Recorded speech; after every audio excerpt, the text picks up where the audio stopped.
Hello, my channel is about food, kitchen, and home with recipes, cooking, tips, and information for you. And today's topic are traditional Polish foods. We'll look at a few. If this content interests you and you're not subscribed, click that subscribe button. Let's get started. Hi, I'm Deborah. Come on in. So today we're looking at Polish foods. And why are we looking at Polish foods when we're talking about the foods of Quebec? Well, there have been over 1 million Polish immigrants that have come to Canada, and some of them have settled in Montreal, and they have helped create the food landscape that we have, especially in Montreal, but maybe a little bit outside of Montreal. There are probably more Polish immigrants in Toronto than Montreal, I'm sure there are, but there's enough Polish immigrants here that we have 10 Polish restaurants and 5 Polish stores. So we're going to explore 5 foods, and I have my brother here who lives in Warsaw, and he is going to help us out with the history and just helping us know more about the different foods that I'm going to taste.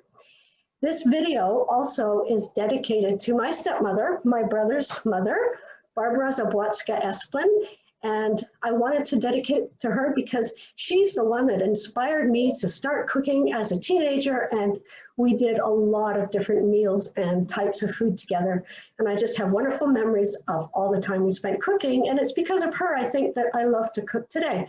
So let's meet my brother, Peter. Hey, Peter. Hi. Hi. Hi. How You're you doing? living in Warsaw now for the last, I guess, 9 or 10 years almost.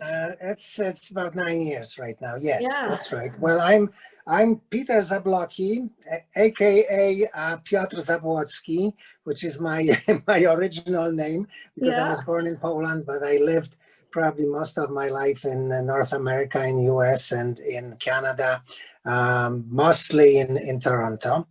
So now I'm here in a sort of a auxiliary capacity. I will try to help Debbie present certain traditional Polish dishes.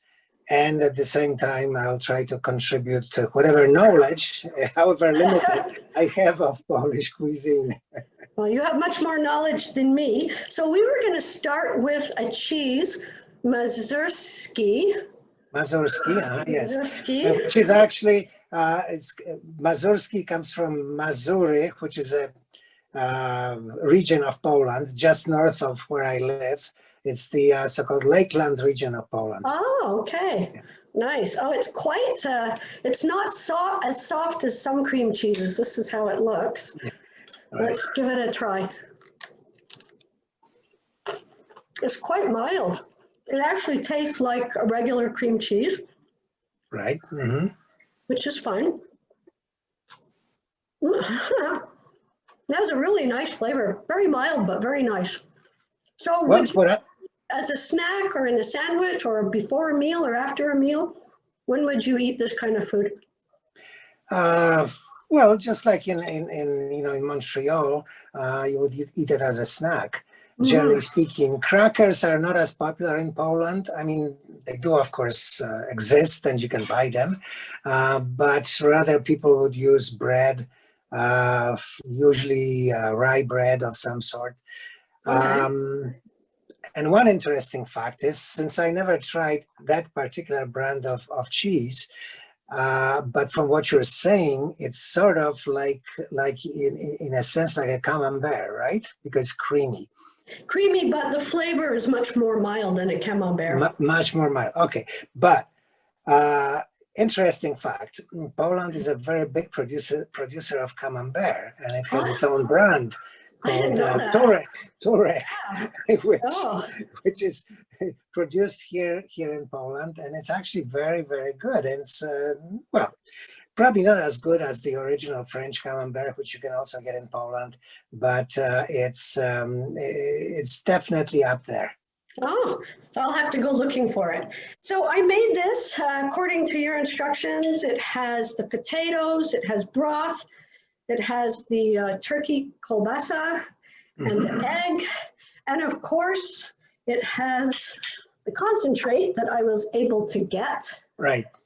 So let's give it a try, and while I'm trying it, if you want to talk a bit about this soup, Żurek, I believe. Żurek, it's it's a soup not only made in or served in Poland, but also served in Lithuania, in Belarusia or White Russia, and it also in Czech Republic, Slovakia.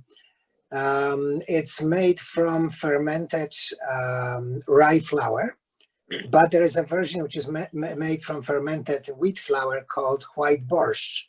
Okay, it's served in many different ways. In my part of Poland, which is Mazovia province around Warsaw, it's usually served with hard-boiled eggs split in half. And of course, the traditional sausage, the best traditional sausage is so-called white sausage, which actually is boiled sausage. Most sausages are smoked. White sausage is boiled.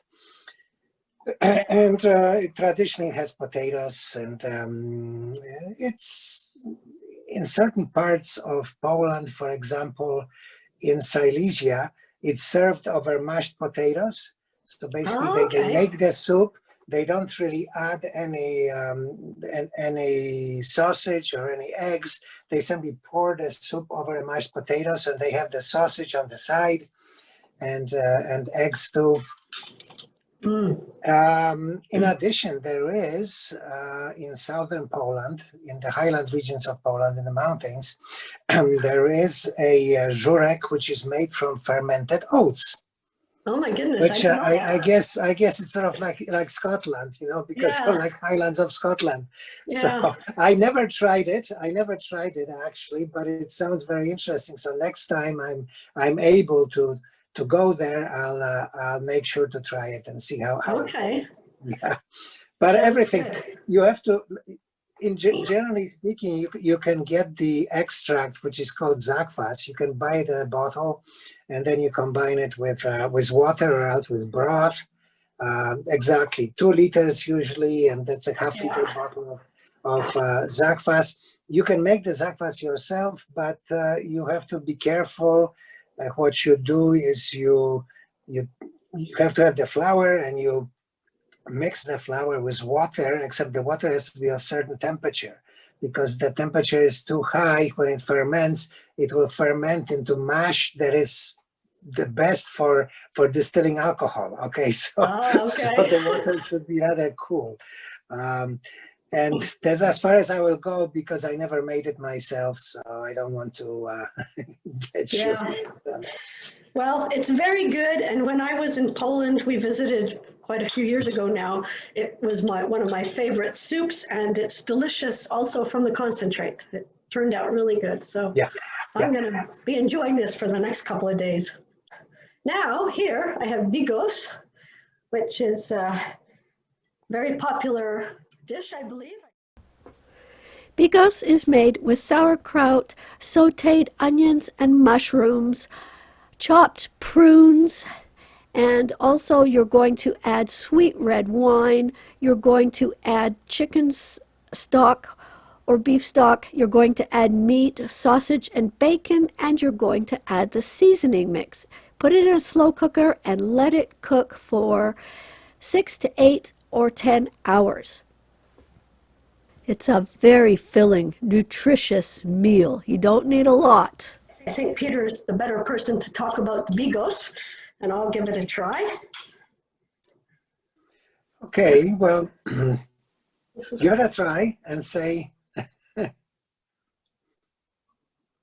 It's very good. And I use the sweet sauerkraut, so that sauerkraut is not made with vinegar. Yeah, well, Bigos is a traditional, well, actually, it's a hunter's dish, okay? It was made originally, so the legend goes, was originally made by people who went out hunting, usually hunting parties. Men would go for several days to hunt, and they would take a cauldron of cooked Bigos, which is basically cabbage and meat. And it should be at least half and half. And many people say that it should be more than half meat and less than half cabbage. And of course, you can use the so-called less sour cabbage, which means cabbage which is at its first stage of fermentation, which usually happens in the fall. So we're in the right time to use sauerkraut only. But if you're using sauerkraut which has been standing in a barrel for like a full year or so, then you should also use some actual cabbage, fresh cabbage. Just chop it up and mix it with sauerkraut, and you go from there. In terms of meats, you can use any meat you want. Traditionally, very often what is used is pork, bacon, pork loin, pork ribs, ham, whatever you can find in your refrigerator. You can cut it up and put it into pickles. And it doesn't have to be pork. You can make it using poultry, duck, geese, chicken. You can make it using beef, or even lamb or veal. Or mix all of it together, which makes the best Bigos. Yeah. Well, I figure one of these days I'll make a vegetarian version with tofu, or with the fake tofu meat. I couldn't comment on that because I never ate that. It won't be Polish, that's for sure. It'll be a mishmash of. Yeah, well, it's possible. It's possible. So I mean, I like to eat cabbage, sauerkraut, cooked sauerkraut by itself, and it's very good. And there are very many dishes that can be made that way. Yeah. Actually, I don't often make them, but just buy them here in Poland in jars, and serve them, heat them up, and serve them as a sort of a vegetable, when I make my main dish. Well, I love sauerkraut by itself. So it's a very hearty meal. Like, I would not need a huge serving of this to feel full. No, and it's the best right now. My suggestion would be to make it in a slow cooker if you have one. Of course, you don't have to. You can make it in a pot. It's not a problem. But slow cooker is good because Bigos should cook for a long time. And actually, each time that you reheat Bigos, it tastes better. And it's true. I tried it. So the guys who went hunting, they would make the Bigos before they left, and then they would reheat it every night and eat it until they finished their job, and they had enough deer and wild boar, and they could go back home. And by that time, the Bigos would be finished, and the last meal would be the best. Yeah, well, the last serving would taste the best. Yeah. Okay, so thank you for that. So it's very good. It's got a kind of a meaty flavor, but it's very good. So now here I have traditional pickles, and these are actually made in Canada, but according to the traditional Polish way of making pickles, which is with no vinegar, using fermentation. You use dill, which gives it a flavor, of course, and you use salt and water, and you have to wait, usually about 4 or 5 weeks. You place them in a jar, and then you seal the jar. And actually, the best is a stone jar, stoneware, okay, which in Poland you can buy in any store. And also you put the pickles in such a way that the one on top sticks out a bit, and on top of that you put a weight, so it pushes everything down. Okay. And then you put it in a place, it depends. Usually it should be a cool place around, let's say, 60 degrees. But if you want to have less salty pickles and more crunchy, then you put them in a higher temperature, like room temperature, around 70 degrees. Okay. And they actually have a special name. They're called in Polish mało solne, which exact translation is little salt. Okay. And I like pickles like that the best, because they're crunchier and they're not as sour as the sour pickles. And well, these ones are very crunchy and they're not sour. And they they're not have, sour. That's good. yeah, and a slight dill and slight garlic flavor because they have a little bit of garlic in them too, but they're very good. Well, if you read the label, they might very well be the so-called young pickles. I'm not sure what it says. Well, baby dill, so maybe they're Yeah, young baby pickles, dill. Yeah. Yeah, they're very good. I remember Barbara made pickles once in a stone or earthenware jar, like you Yeah. said. They were delicious. And then maybe 10 years after, I tried to make it myself, but they went all moldy. So I obviously did something wrong. Well, I got my recipe from a person you know, Marisha. Mm-hmm. I don't remember the exact recipe because last time I made them in Toronto in the 90s, okay? Okay. And I only remember they came out okay, except that not only do you have to make sure the temperature is right, so it's not too hot, Mm-hmm. but also place them in a place where you can which can absorb the spillover, because there will be some spill as they ferment. Oh, okay. Some of the brine, the water will leak out.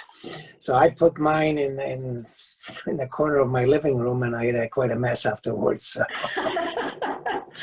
Yeah, well, maybe I'll try to make them again one day, but Yeah. we'll see. Okay, and now finally we get to have a little bit of dessert. So here I have some poppy seed cakes, and these Right. are actually from the Polish store, Mm-hmm.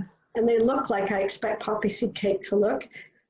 This is from the Russian store. It's called a poppy seed bun, and this is from this is a poppy seed strudel from the Austrian-German store. Austrian, yes, yeah. Yeah. And I remember poppy seed cake, ever since I first had it, it's always been my favorite cake. I just It's love it. yeah, Let's give it a try. it's traditional for Christmas to make poppy seed cake. You have to. It's all in the preparation of the poppy seed, which means it has to be ground very, very fine, which is not difficult right now because we have all the helpers, kitchen helpers, Mm-hmm. and we don't have to do it by hand. But I remember as a boy, I was doing it by hand in a regular meat grinder. So it had to be done 5 times over and over. And then it's sweetened with honey, and there's some other things that And are I added think to a it. touch of chocolate is added also, I think. That's, Maybe? yeah, but that's not very traditional. Oh, okay. No. I remember I made it with Barbara once, the poppy seed cake. And as you said, we used a manual meat grinder. Yeah, Yeah. it was out, maybe, I don't know how long, but maybe an hour of grinding over and over again. Yeah, like my 96-year-old father can at once tell good poppy seed cake from bad poppy seed cake. Mm-hmm. If the seeds are too big and they get stuck in his dentures, then he knows it's bad. If it's ground very fine, then nothing gets stuck in his dentures, and the poppy seed cake is good. So that would explain, because the strudel poppy seed, the seeds get stuck between my teeth, so they're bigger than maybe the Polish one. Well, no, very No? often in Poland right now, when you buy poppy seed cake, you have to watch out, because also the poppy seeds are not ground properly, because they try to shorten the process, Mm-hmm. and the quality of the cake itself, goes down. Mm-hmm. I have my favorite bakery, and I know that they make very good poppy seed cake because the poppy seeds are ground to almost a mash. Yeah. Well, this is the Polish one, and these poppy seeds are very fine. Like when I chew them, I don't feel like I'm chewing anything. Yeah. It's like a paste. And Yeah, also, it should it's got a nice be a amount of paste. vanilla to it. Yeah, I think you add vanilla. You add vanilla, a bit of honey. You add egg yolks. Well, definitely the Polish one is the best.